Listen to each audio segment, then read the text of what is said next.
গরুগুলো একদম রাস্তার মাঝখানে চিছি। আচ্ছা আঙ্কেল, আপনার দোকানে কি পিঙ্ক কালারের গরু আছে? ওই আফাল গরুটার হলুদ রং করা শেষ হলে আমনের ডার পিঙ্ক কালার করে দিতেছি এখনই। আঙ্কেল, আপনার গরুটার নাম কি? বাজারে তো ডোনাল্ড ট্রাম্প সহ আরো কি কি যে নাম দিচ্ছে গরুর। আরে রাহেন আমরা ডোলালটাম, আমার গরুর নাম কিং জমুন। আঙ্কেল, আপনাদের হাটে তো গরম কেন? এসি লাগাতে পারেন না? সেন্ট্রাল এসি অর্ডার দিছি, লগে ওয়াইফাইও আছে। আঙ্কেল, আপনার এই গরুটা যে বড়, আমি শিওর অনেক তেল চর্বি হবে। আমাদের তো প্লেটস ধুইতে ধুইতে একদম অবস্থা টাইট হয়ে যাবে। দিলেন তো মনটা খারাপ করে।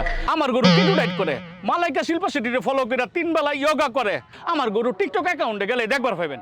তবে আপনি মানুষ ভালো আফা, মিছা কথা কইতাম না। আডে আনুনের আগে একটু ফাস্টফুড খাওয়াইছি, তো তেল চর্বি তো থাকবই। আরে নুসরাত, ভিম লিকুইড ইউজ করলেই তো পারো।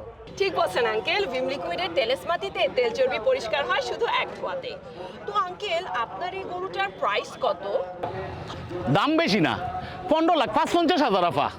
বলেন আঙ্কেল, দাম শুনে তো আমি এয়ারপ্লেন মোডে চলে গেছি। এই টাকা দিয়ে তো বিয়ে করা যায়। তাহলে আপনি কি বিয়া করবেন? আডে আইসুন গিলিগা। আঙ্কেল, জামাই সামাই বাদ দেন তো, আপনার গরুর স্কিন কেয়ার রুটিন কি একদম গ্লো করতেছে?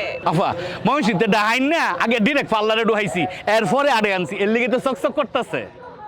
আঙ্কেল, আপনার গরুটার একটা পুকি আমার অনেক পছন্দ হয়েছে, এটাকে প্যাক করে দেন। ব্যাগ কিলো আইছেন না আমরা দিয়াম, আমরা দিলে 100 টাকা লাগবো।